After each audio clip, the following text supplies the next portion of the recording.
Okay,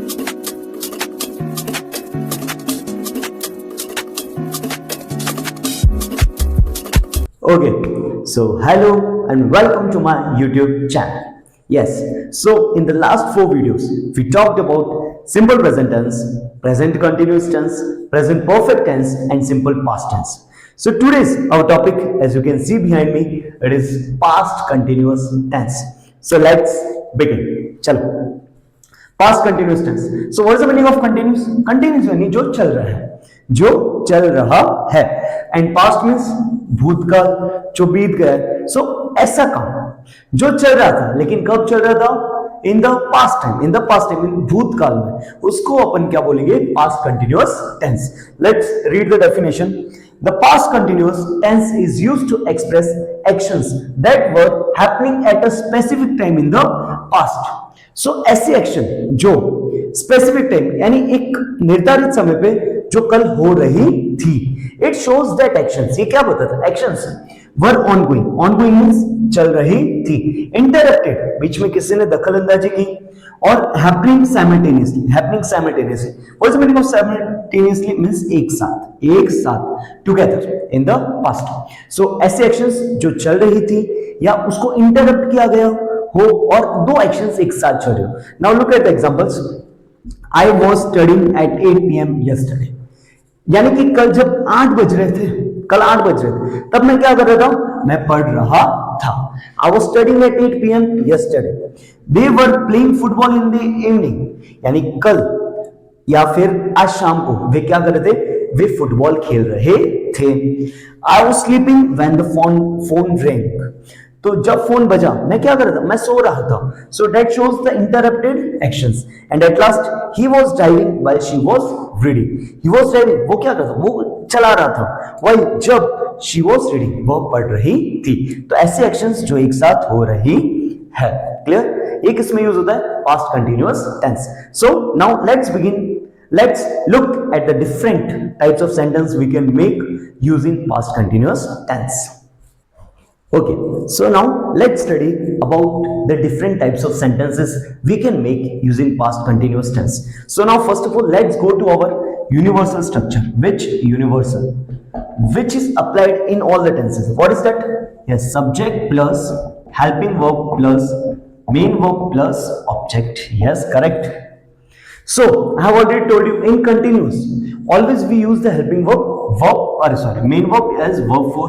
इतना clear? अब बात रहती है helping verb. Now just remember, in the continuous, present continuous, what we used to, अपन क्या यूज करते थे? इज, एम और are. Is, am, are. So इसमें अपन को क्या यूज करने का है? वॉज और वर. वॉज और were. Yes, was, were. In the has, मैंने आपको एक रूल बताया था कि जो हैज होता है उसमें सिर्फ 3 लेटर्स होते हैं. So use it with singular and have use with plural. In the same way this we have to use with singular and this we have to use with plural. Now sir, कौन सा singular? चलो, he, she, it and any name which is singular. Okay, and plural sir, I और ये, हाँ, we, you, they and any name which is plural. Okay, which is plural. Name means noun.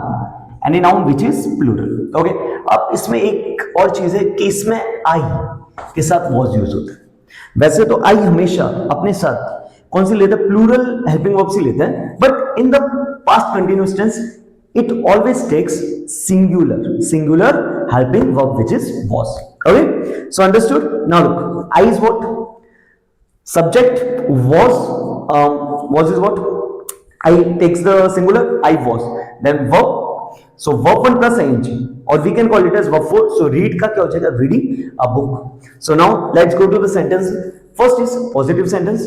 Subject plus was verb plus verb 4 plus object, or we can call it as verb 1 plus ing. I was reading a book. She was cooking dinner.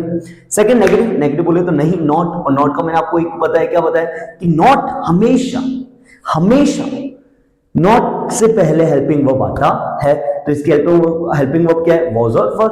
तो was और were के बाद ही आएगा not. Okay, so I was reading a book, I was not reading a book, she was cooking dinner, she was not cooking dinner. Yes, just look, subject plus was were plus not plus verb 4 plus object. I was not reading a book, she was not cooking dinner. Okay, so now let's come to the interrogative. Interrogative means asking yes no questions. What? Yes no questions, like जिसका answer yes या no में आ जाए. So was were हमेशा interrogative में क्या होता है कि जो भी हेल्पिंग वर्ब होगा वो पहले आएगा. यस, सो वाज वर पहले और फिर पूरा same subject verb for object. Like just need to replace this two things. Was were subject, so it is according to the positive only. So were you reading a book, क्या तुम किताब पढ़ रहे थे. वाज शी कुकिंग डिनर, क्या वो खाना बना रही थी. And interrogative WH based. Okay, WH word पहले आएगा and then same as interrogative. So were Where was she going at 7 PM? वो 7 बजे कहां जा रही थी. Why was she cooking food? वो खाना क्यों बना रही थी. Okay, so what we study? Positive, negative, interrogative in yes no and interrogative in WH word. Now your favorite topic, which is the uses of past continuous tense. Okay, so now the favorite part, which is the uses of past continuous tense. So what is the first use? To show an action that was happening at a specific time in the past. When we were talking about the definition, at that time also we talked कि ऐसे action जो past में एक specific time पे हो रहे थे. Like I was studying at 10 PM. मैं 10 बजे पढ़ रहा था. She was cooking at 6 in the evening. वह 6 बजे खाना बना रही थी. Okay, first thing clear. Second, to show an action that was interrupted by another action. ऐसी एक्शन बताना जो किसी एक्शन से क्या हो गई थी, इंटरप्ट. क्या हो गई थी, इंटरप्ट. और इसमें ऑफन क्या होता है कि सबसे पहले तो first of all we will use past continuous tense and it will be followed by the simple past tense. Okay, now look, I was sleeping when the phone rang. मैं क्या कर रहा था, मैं सो रहा था जब फोन बजा. They were playing football when it started raining. They were playing football, वे लोग क्या करते थे, फुटबॉल खेल रहे थे जब बारिश आना चालू हुआ. Okay, so now the third one, to show an action happening at the same time. ऐसी एक्शन बताना जो सेम टाइम पे चल रही, जो सेम टाइम पे चल रही. He was driving while she was reading. वह चला रहा था जब वह पढ़ रही थी. They were dancing while others were watching. They were dancing, वे नाच रहे थे जबकि वे others यानी कि बाकी और देख रहे थे. To describe background scenes in stories. Stories में बैकग्राउंड सीन्स को डिस्क्राइब करना हो, like when we are narrating a story, clear, जो ऑलरेडी हो चुकी है. So the birds were singing and the sun was shining. The birds यानी कि पक्षी गा रहे थे और सूरज चमक रहा था.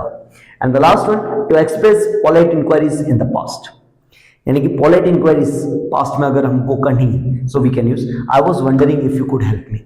मैं ये सोच रहा था अगर तुम मेरी मदद कर सकते थे. इफ यू कुड हेल्प मी, तुम मेरी मदद कर सकते थे. ओके, या okay sorry, I was wondering if you could help me. मैं सोच रहा था अगर तुम मेरी मदद कर सकते हो. Clear. Could, could is used for the polite request. Could is used for the polite. That's a different which is totally based on the model verbs. Okay, अब देखो इसमें एक चीज होती है, अगर हेल्पिंग वर्ब और मेन वर्ब को यूज किया जाए तो चैप्टर बनता है टेंसेस. और जब मॉडल वर्ब्स, किसको, मॉडल वर्ब्स के साथ मेन वर्ब्स आ जाए तो एक न्यू चैप्टर बनता है which is modal verbs, which is modal verbs. Okay, so ये थोड़ा सा चेंज है और modal verb is also very good topic. So that's what about the past continuous.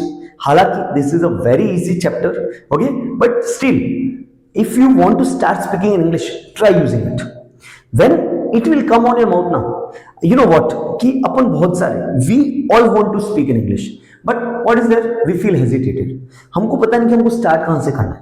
यार छोटे छोटे सेंटेंस बोलो, छोटा छोटा बोलो, थोड़ा थोड़ा बोलो, और जब बोलना चालू करोगे automatically you are going to improve. Okay, but सबसे पहले तो अंदर का एक जो डर है ना, उस डर को निकाल दो कि मैं नहीं कर सकता. भाई इंग्लिश हर कोई बोल सकता है, जबकि आज का टाइम तो इतना ईजी हो गया कि each and everywhere, wherever you go you will find English. Clear. So just एक चीज रखो दिमाग में, बी क्यूरियस. जानने की इच्छा रखो, जिज्ञासा रखो. ओके, सीखने की इच्छा रखो और you will learn. Okay, so I hope you like this video and thank you for watching. And अगर आपको अच्छे लग रहे हैं वीडियोस, प्लीज़ उसको लाइक कीजिएगा, सब्सक्राइब कीजिएगा। एंड इफ़ आप कोई टॉपिक पे वीडियो चाहते हो तो प्लीज़ कमेंट कीजिए ताकि हमें पता चले, so I can make a video on that topic. So thank you, have a nice day.